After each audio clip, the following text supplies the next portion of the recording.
We all know that the darkness of winter can be a bit depressing. The days are so short, the nights so cold, and there's very little to harvest in the forest.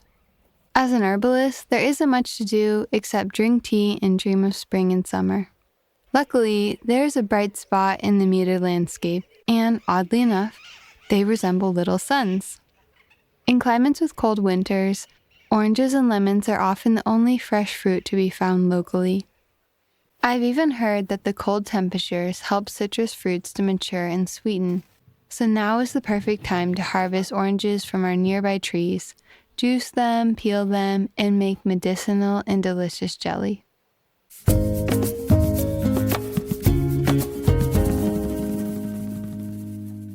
About a week ago, I went to the orange trees to gather a couple of baskets of ripe fruit.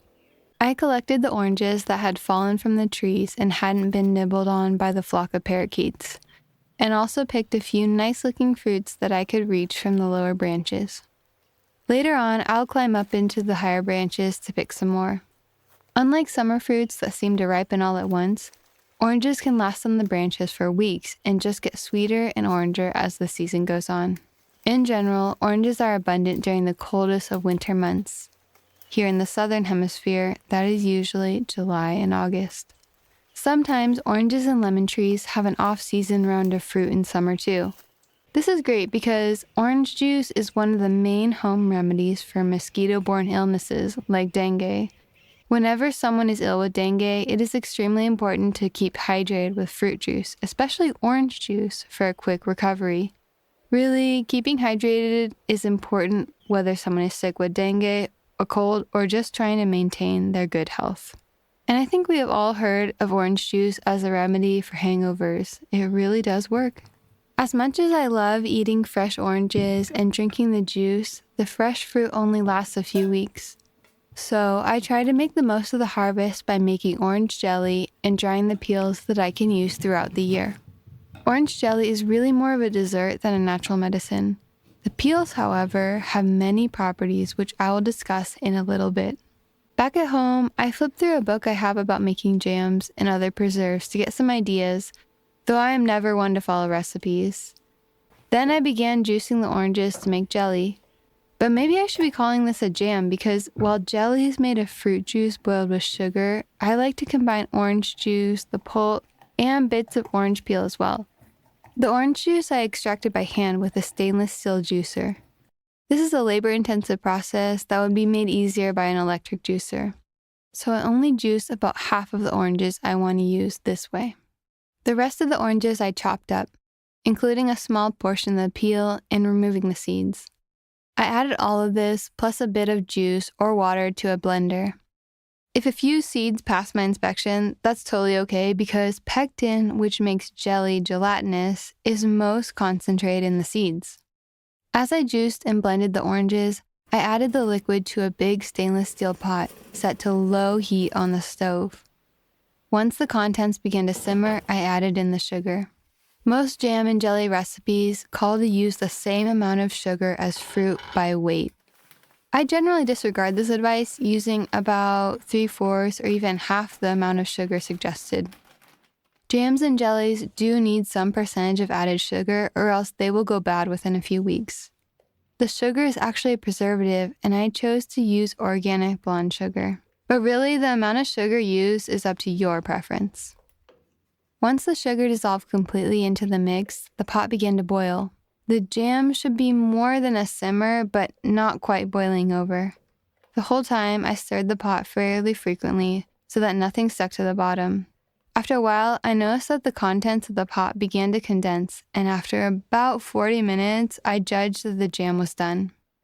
The previous day, I had prepared the containers. I used recycled jars with lids that I bought new.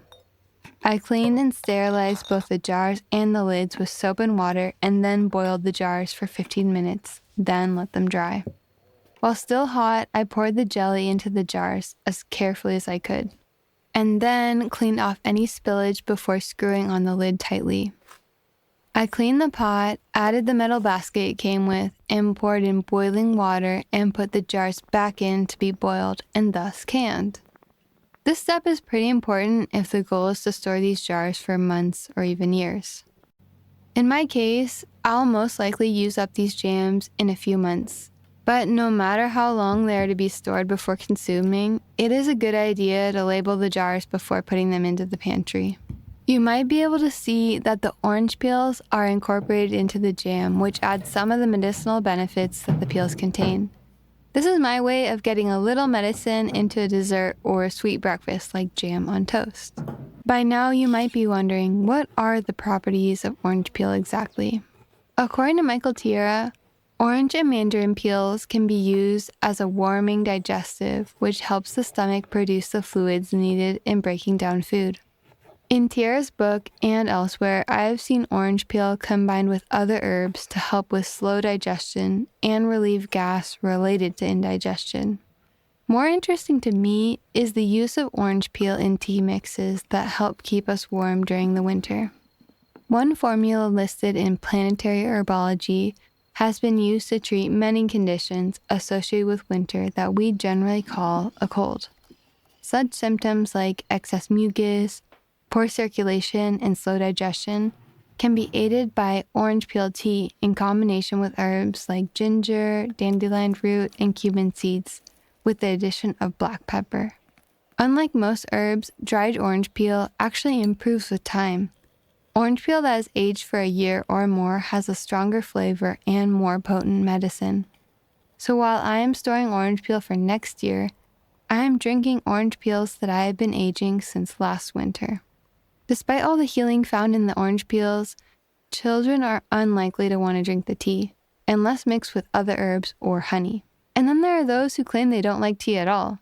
In such cases, making citrus jam and including the peel is the best way to preserve their medicine and combine the tartness of the peel with the sweetness of the juice and added sugar.